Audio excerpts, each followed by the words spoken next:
Salut à tous, je vous retrouve aujourd'hui pour ma chaîne pour une nouvelle vidéo et cette vidéo ce sera la revue sur mes piercings au téton. Alors je préviens tout de suite pour les pervers ou autres qui penseraient que je montrerai mes piercings, eh bien non, je suis désolée, je ne vais pas vous faire cette joie ou peut-être autre au vu de la chose, mais non, je ne vais pas vous montrer mes piercings, désolée. Par contre, je vais vous expliquer mon expérience par rapport à ces piercings, comment je me les suis fait faire, le pourquoi et toute autre question qui pourrait se poser par rapport à ces piercings. Déjà, donc pour commencer, pour ma part, j'ai décidé de me faire ces piercings un peu sur un coup de tête, pour le jour où je parle, parce que sinon ces piercings là je veux me les faire depuis tellement longtemps. C'était les piercings de mes rêves, comme j'arrêtais pas de dire. C'était le piercing un peu pour moi qui était inaccessible parce que je n'avais pas les couilles de le faire. Je me disais que ça allait me faire hyper mal, que c'était un des piercings qui faisait le plus mal, du coup j'avais extrêmement peur, je voulais pas me le faire. Mais un jour en fait j'étais en cours, puis je me suis dit allez, j'ai envie de me faire un piercing, je vais bientôt avoir 20 ans, chaque année je me fais un nouveau piercing. À mes 18 ça a été mon Venom, à mes 19 ça a été mon industriel, donc à mes 20 ans ce sera mon téton, parce qu'à la base je voulais m'en faire qu'un. Et après je me suis dit ouais non, moi qui aime trop la symétrie, je vais me faire les deux tétons. Et en fait j'en avais parlé à des amis comme ça, tout simplement, à mes amis qui sont dans ma classe, et puis ils arrêtaient pas de me dire bon alors tu t'en fais un, tu t'en fais deux, tu t'en fais un, tu t'en fais deux. Je suis bon bah allez, je vais m'en faire deux, vous viendrez avec moi et tout machin. Ça en est resté là. Et voilà le jour où je décide de me faire les tétons. Donc je pars me les faire chez mon très cher perceur. Donc pour ceux qui me suivent déjà, vous savez très bien qui c'est. Donc c'est toujours Eddie du shop Skinetic. Donc qui est sur Caen. Si vous ne connaissez pas, je vous invite vivement à aller sur sa page, c'est skinetic.fr. Vous avez aussi tous ses réseaux sociaux, son Twitter, son Facebook. Je sais pas s'il a Snapchat, je ne pense pas, je regarde sur mon petit papier. Il n'a pas Snapchat, il a Google+, par contre. Ah oui, et il a Instagram, donc je vous invite vivement à aller sur ses réseaux sociaux pour voir son travail. Ensuite, donc passons. Donc je suis arrivée là-bas, puis j'arrive en mode bon bah bonjour, je voudrais me faire les deux tétons. Il me donne donc le papier qui explique toute la procédure pour le temps de cicatrisation, les soins, blablabla. Et on passe au perçage. Alors autant vous dire que j'étais pas très hardie à l'idée de devoir enlever mon t-shirt et de me mettre torse nu devant un inconnu, parce que enfin je le connais pas personnellement, donc me mettre un peu à nu devant quelqu'un, devant un homme en plus, bah, j'étais un peu stressée. Après je me suis dit bon, il doit en voir presque tous les jours, limite il fait aussi des génitaux, donc je pense que ça va le faire. Donc j'ai pas eu de souci à tirer mon t-shirt bizarrement. Bon, peut-être plus à dégrafer mon soutien-gorge, mais du coup j'avais deux amis qui étaient avec moi, j'avais Lisa et Louise qui m'avaient accompagnée, qui étaient rentrées dans la pièce. Et du coup j'étais un peu aussi gênée de me mettre torse nu devant elles. Mais en fait ça s'est fait tellement vite que j'y ai même pas pensé, j'étais plus stressée d'avoir mal pour le piercing qu'à l'idée d'être... ouais, limite presque à poil devant mon perceur. Il m'a d'ailleurs fait une petite réflexion qui m'a fait une petite remarque qui m'a fait mourir de rire. Quand j'ai tiré mon soutien-gorge, il m'a regardé et il fait c'est des vrais. Donc je pense qu'il a dû faire cette blague là à plein d'autres nanas, mais ça m'a fait rire, du coup ça m'a mis tout de suite à l'aise. Et je lui ai répondu un petit bah oui je pense, à moins que quelqu'un me les ait refait dans la nuit. Je l'aurais su. Enfin bref, passons, c'était une petite minute rigolade. Enfin bref, du coup ça m'a mis tout de suite en confiance, j'ai extrêmement confiance en lui, voilà, ça m'a mis encore plus en confiance. Alors déjà il a commencé par prendre une petite, comme une huître, une petite règle en fait où il a marqué avec un feutre dessus. Où, pour égaliser, vu que je me suis fait les deux tétons, du coup pour égaliser, donc il a fait le marquage tout simplement avec sa règle, avec le feutre en fait, parce qu'il le plaçait tout simplement sur les tétons, pour que ça fasse le petit trait en fait. Donc pour que les deux tétons soient bien bah, tout simplement symétriques, quoi, que vous n'ayez pas un téton percé comme ça et l'autre qui soit un peu... Voilà, pour que vous l'ayez bien droit en plus, pour pas qu'il soit comme ça ni comme ça, à moins que vous le vouliez parce que comme ça ou sur le côté, enfin bref, moi je le voulais bien droit. J'ai l'impression de m'expliquer en mode fouillis, je m'excuse d'avance, mais en fait je suis tellement contente d'avoir ces piercings et de vous faire cette vidéo que je suis toute excitée. Du coup voilà, il me fait le marquage, ensuite il me demande donc de m'allonger sur la table de charcutier. Enfin bref, la table pour se préparer à me faire percer. Du coup il a commencé par mettre sa pince. Alors, ouais, la pince fait plus mal que le perçage en soi parce que bah, ça pince quand même assez fort. Et il perce en fait sur le téton tout simplement, en fait, pas sur le mamelon ni rien, juste vraiment sur la base entre le mamelon et le téton, quoi, vraiment bien collé. Alors je sais pas comment vous expliquer, enfin c'est pas en plein milieu du téton, quoi, tout simplement. Et bah, il m'a percé, il a passé l'aiguille, voilà, il a passé avec son cathéter, il a mis le bijou, tout ça. Et bah, plus de peur que de mal parce que sincèrement bah, ça m'a fait pas mal. J'ai pas eu spécialement mal, donc voilà. Plus de bien que de mal même. Ça fait un peu maso. Mais ouais, j'ai beaucoup apprécié sincèrement parce que je m'étais tellement mis une douleur en tête que bah, j'ai imaginé avoir extrêmement mal. Et du coup le fait de m'être fait percer et d'avoir moins mal que ce que je pensais, mais en fait j'ai pas eu si mal que ça. C'est pas très compréhensif.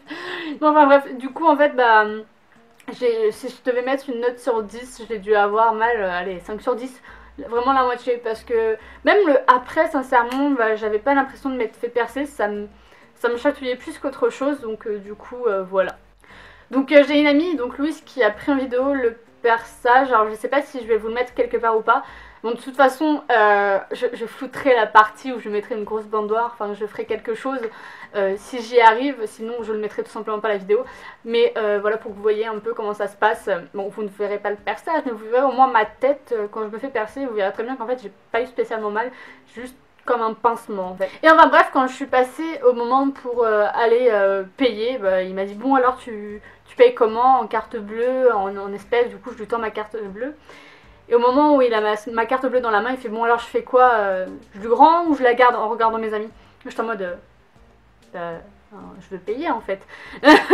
Et puis là en fait bah, il m'a rendu ma carte bleue et il m'a donné une petite pochette en fait où c'était marqué Skinetic et c'était un cadeau, tout simplement. Mes amis m'avaient payé mes piercings au téton pour mes 20 ans, donc j'étais toute contente.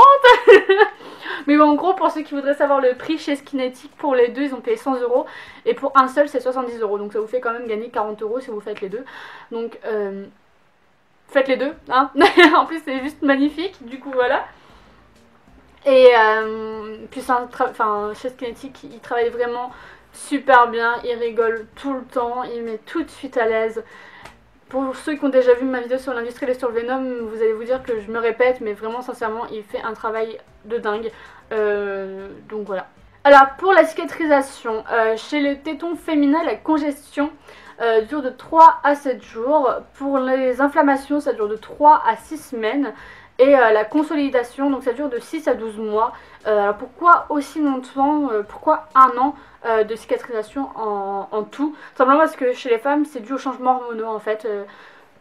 Du coup, c'est pas parce qu'un piercing vous semblera déjà cicatrisé qu'il aura forcément cicatrisé en fait. Même si d'aspect il aura l'air d'être très bien, même si vous pouvez imaginons le bouger ou autre, ça ne voudra pas dire qu'il sera cicatrisé. Donc attendez bien un an avant de vous dire qu'il est vraiment cicatrisé à 100%.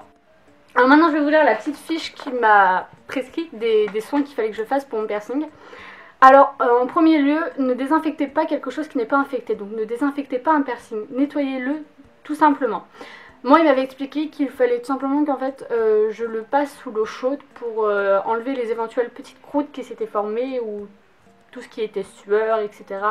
Sang qui aurait pu durcir, sans que j'enlève les croûtes en fait avec la main pour les arracher, en fait juste pour qu'avec l'eau chaude en fait ça se ramollisse et que ça tombe tout seul.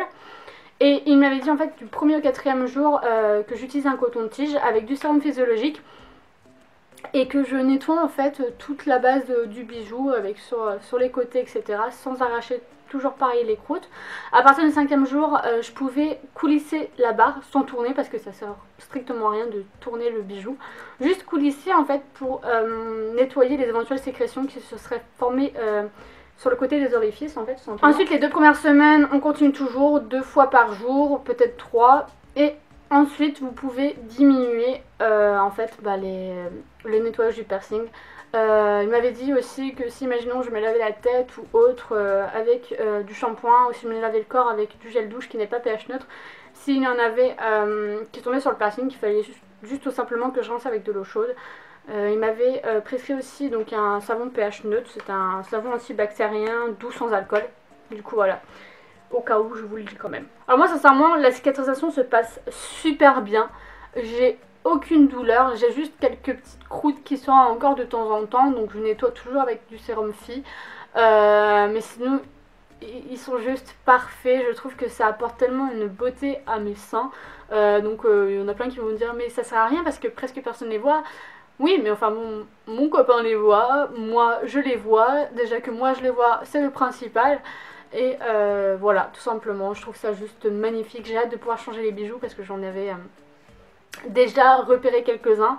Du coup, je les aimerais beaucoup. Enfin bref, voilà, je les aime juste fou d'amour ces piercings. D'autres vont peut-être se poser la question, est-ce que... Alors ça va être très sexuel ce que je veux dire. Est-ce que tu ressens plus ou moins de sensations? Alors moi, mes sensations à ce niveau-là se sont décuplées de 10%. Je viens de cracher, c'est super. Enfin bref, en gros, dès que je frôle mon téton ou autre, je ressens tout de suite une sensation en fait. C'est devenu très très sensible. Tant mieux, hein. On va pas se le cacher. Mais voilà, certains ont perdu de la sensibilité, d'autres en ont gagné, d'autres ça ne leur a rien fait. Moi j'en ai gagné. Quoi demander de mieux? Ensuite d'autres vont se poser la question, est-ce que il faut porter un soutien-gorge ou pas? Oui, au contraire, le soutien-gorge offre une protection contre les choses et accroche tout en permettant au piercing de respirer. En fait, il le respire quand même. De toute façon, je pense pas que vous portiez un soutien-gorge tous les jours. Certains même n'en portent pas. Libre à vous de choisir. Juste pour ceux qui préfèrent garder un soutien-gorge, évitez de porter en fait des soutiens-gorge avec dentelle. Les bijoux pourraient s'accrocher dedans et voilà. Pareil, quand vous lavez, faites très attention avec les gants ou avec les serviettes parce que ça peut très facilement s'accrocher dans le bijou et vous pouvez très facilement vous l'arracher. Moi, ça ne m'est jamais arrivé, sincèrement. Ensuite, d'autres vont se poser la question si avec des tétons ombiliqués ou des mamelons invaginés. Alors je ne connais pas ça, mais si certains en ont et se posent la question, s'ils peuvent se faire percer ou pas, eh bien oui, ils peuvent être percés. Certains perceurs savent percer ce type de téton, donc il n'y a pas de souci. Et ensuite, d'autres vont se poser la question, c'est est-ce qu'on peut se faire percer les tétons si on veut allaiter? Alors attendez, j'avais la réponse. Donc en fait, il répond qu'il faut que le piercing soit cicatrisé à 100%. Il suffit d'enlever le piercing pour allaiter. Le fait que les tétons soient percés n'empêche pas du tout la lactation. Du coup voilà, donc si vous voulez vous faire percer les tétons et que vous avez peur plus tard, si vous voulez allaiter un enfant, il n'y a pas de souci, vous pouvez vous faire un piercing bien avant d'enfanter et d'allaiter. Et puis après vous avez juste à retirer le bijou pour faire allaiter votre enfant, remettre le bijou et puis voilà, tout simplement. Donc voilà, je pense que j'ai répondu à toutes les questions auxquelles je pouvais répondre. Petit disclaimer, si je peux appeler ça comme ça, je ne suis pas professionnelle, je parle juste de mon expérience personnelle à moi. J'ai répondu aux questions qui ont été déjà posées et auxquelles mon perceur à moi a répondu. Il a bien précisé lui-même sur son site en fait que vous avez confiance en votre perceur, il faut autrement suivre ses recommandations et non les miennes. Donc si vous avez un perceur à vous qui vous dit autre chose, suivez-les. Enfin, suivez celle de votre perceur si vous avez confiance en lui. Il répond bien aussi que nous avons toutes des techniques et matériaux différents. Il n'y a pas de bonne ou de mauvaise méthode, il y a juste différentes écoles. Donc voilà, si je vous dis ça, c'est qu'il y a une raison, c'est que je voudrais éviter tous les commentaires du genre mais c'est pas comme ça qu'il faut faire, moi mon perceur m'a dit qu'il fallait faire ça, moi la nana m'a dit qu'il fallait pas faire ça mais qu'il fallait faire ci. Voilà, c'est juste pour éviter ces commentaires-là. Ils ont chacun leur façon de faire. S'ils ont eu leur diplôme pour pouvoir percer, si c'est des professionnels, des vrais professionnels, ils savent ce qu'ils font. Voilà, vous avez confiance en votre perceur, c'est très bien. Moi, j'ai confiance au mien. Du coup, voilà, j'espère que cette vidéo vous aura plu. Je vous fais de très gros bisous. Je vous retrouve une prochaine fois pour peut-être une autre vidéo Kezako ou une autre vidéo, je ne sais pas, playlist ou autre. Enfin, j'ai plein de vidéos de prévues, c'est juste qu'il me manque du temps par rapport à mes examens, mais je reviens très vite en force. Je vous fais des gros bisous et je vous aime.